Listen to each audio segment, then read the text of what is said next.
Hi, my name is Termario Daniels, and I am the president of the Clarendon Parish Youth Council. And I'm so happy to be on here tonight so I can share to you a little bit about me and my youth leadership journey and how far life really can take you. My youth leadership journey actually started in a time where things were so uncertain. It actually started in 2020 in the heights of COVID 19, 2020, the year that we will never forget. And I say that with a lot of gratitude now looking back. But definitely 2020 was when I started my journey in youth leadership. And I just remember being home and just bored out of my mind. I already did all that I could in terms of, going on social media, endlessly scrolling, you going on YouTube, tried the gym, didn't work, tried everything. And I was like, you know what? Let me actually use my little capabilities and try to help someone. And I just started volunteering everywhere. Everywhere that you could hear, I was there. I went out there almost every single day of COVID 19 with different organizations, anywhere where I could, be a part of. I definitely took that chance. And it was me, my lifestyle, and my mask against the world. Nobody could stop me. I was on the road, in schools, doing cleanups, doing the whole 9 yards, because I just wanted to do something that was fun and I wanted to get out of the house. But I didn't know that those experiences would have catapulted me into a direction that really did change my life. In 2021, I got the most insane opportunity to represent young people of Clarendon at the National Youth Parliament of Jamaica, which is a Ministry of Education program that is geared towards young people who want to further their journeys in advocacy and representing and nation building and policy formation. And throughout that year, I was youth MP for Clarendon Central, and I had to go out there, interact with young people, hear what the young people want and what they really, really desire in this time where things are so uncertain.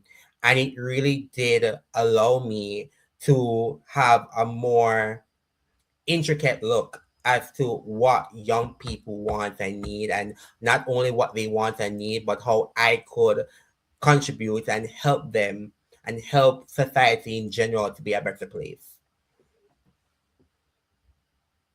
A defining moment of 2025 was definitely when I was named one of the top 30 under 30 change makers of the Caribbean. I got a chance to go to Washington, D.C. and represent young people at one of the most powerful buildings on planet Earth, the U.S. Capitol Hill.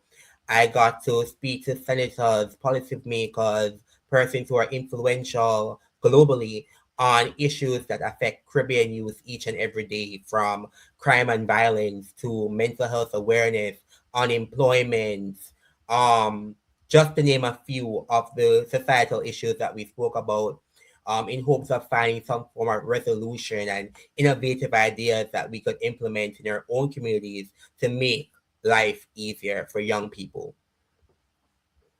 It, it made me understand that we have a much bigger role to play and a responsibility that mattered the most, especially in that experience, made me realize that if we are radical enough, we can institute change. And that was very important to me, to let persons know that it doesn't matter where you come from, what your circumstances are, you too can evoke change if you really do want to. And so that was a message that I really wanted to communicate to young people who are influenced by me each and every day. A lesson that I learned representing youth internationally was that we are much more together than we are apart. We all have similar challenges, similar problems, and we all do want to evoke change. Even the persons like the Barack Obamas and the G7 country leaders, they're people just like me and you. And even though they're persons just like me and you, all of us want the same thing at the end of the day, which is world peace. So definitely it was an enlightening experience to meet young people, not just young people, but influential stakeholders right across the globe that has that same passion and vigor for national, community, and global change. A challenge I had in 2025. Wow, the challenges are endless. Let me start by saying that when I'm not being a youth leader, I am an educator. I am a lecturer of digital literacy. I also educate persons pre-university mathematics. I run my own podcast entitled The Bwoy Wid Di Lisp, that is a mental health platform that speaks about mental health awareness, personal growth, and rejuvenation, and being signed to 18 different organizations across not just Clarendon, but nationally and internationally, as I also work with the United Nations and the European Union. So imagine putting all of those commitments and responsibilities on a calendar and you're going each and every day. It was very exhausting, very tiring, and one of the things that really kept me grounded in that time was having a great support system. My mom, I'm gonna cite her, who was willing to wake up with me some mornings and head over to the Knutsford office where I could catch my bus to go in between parishes to commute. My friends who chipped in, family members, even persons who I work with in different organizations and communities were able to chip in and make my experience a little less taxing, knowing the type of impact that I wanted to create. Definitely balancing everything was a big challenge. I remember even at the starting of this year, when I looked back, I realized I only spent 4 weekends home the first 8 months of 2025. I even worked on my birthday weekend in terms of being a youth leader. So definitely balance was an issue for me, but definitely a great support system that helped me overcome. These experiences have shaped me in terms of time management. Before 2020, I used to be someone who would procrastinate heavily on things. And it was only when I started to get a little bit more busy and I realized I have deadlines to meet and persons depend on me that I had to learn how to be more organized, and not just organized, but definitely more targeted in the task that I am given to ensure that everybody gets a piece of me and to ensure that I am not burnt out in that process. So definitely learned time management and also confidence. I remember even when I started my podcast brand entitled The Bwoy Wid Di Lisp, you can clearly hear it. Um, I started alone. I started not having the support, not having the resources to put out episodes every week, um not having experience being a podcaster. So definitely putting myself out there, especially not just on a local scale but a global scale, really did allow me to gain a sense of confidence and self-actualization.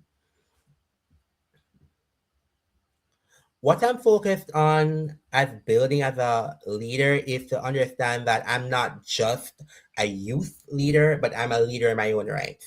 And definitely, I want to expand. I want my impact to be not just a Jamaican thing, not just a Clarendon thing, but a national thing.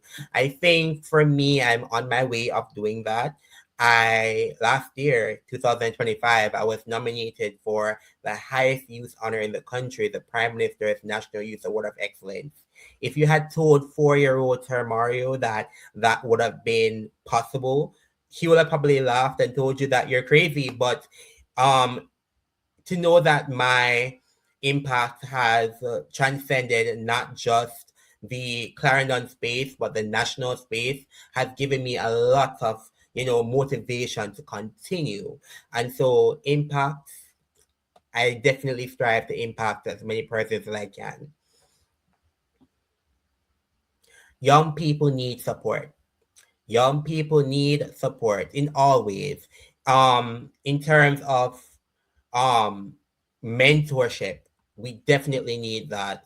I think that for our generation, and I speak for even as an educator, you'll be surprised at some of the ideas that young people can present. We are very creative problem solvers, innovators, persons who want to put in actionable steps for success.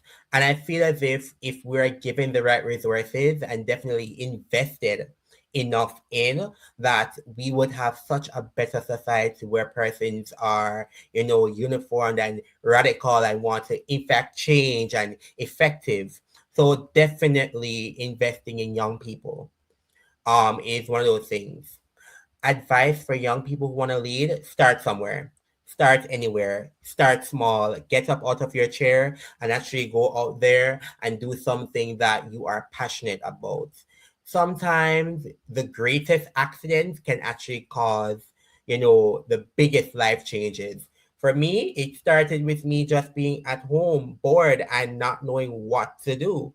And now I live a life that I could not be any more grateful for, and I've stepped into rooms that I didn't know would ever be possible just by volunteering, just by going out there and knowing that I may not have the last money in my account, but that very same energy that I'm using can actually affect change, can actually see somebody smile and see that, children can be impacted and persons can actually feel touched and inspired by my story. So definitely start somewhere. You may never know where you'll end up. What gives me hope for the new year is the fact that I know that new experiences will come. Um, every year as a youth leader, I always have certain goals that I want to achieve, and I always start them out in the January period when I really plan and reflect and I look back as to what the impact was I made the year before. What do I want to achieve this year? So if I went to 3 communities last year, this year I want to go to 5, and maybe 2 that I've never been to before. So definitely knowing that new experiences will come gives me so much hope. Even though I'm very tired and very exhausted, it gives me, something to look forward to, in that I haven't covered certain areas yet, and I just can't wait to see what I can do. And that is enough intrinsic motivation to want to continue.